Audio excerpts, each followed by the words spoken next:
şey bir andaca değişebilir.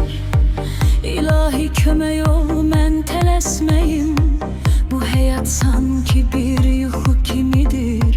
Elə et bu ömrə vurula bilim. Elə et sevinci, kədəri sevim. Küləyin sığalın hiss edə bilim. Göz yaşı acısın, oyanışdadın. Duyun boş sözlərə vaxt itirməyin.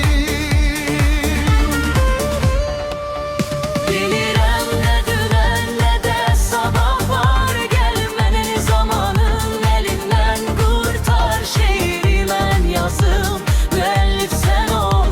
Göstər insan kimdir, nələr yaradar.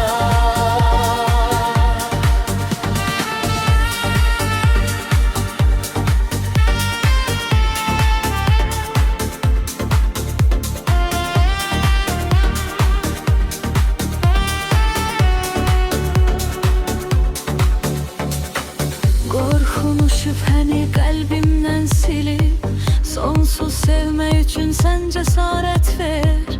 Bu ömrü qəfildən bitəcək bilib, nə olar tələsmə, biraz fürsət ver. Bilirəm hər zaman sən yanımdasan. Yalan tanımayan o gözlərinlə. Cəhənnəm sandığın sonsuz boşluqdan bir lav. Ruh gizlicə hayqırar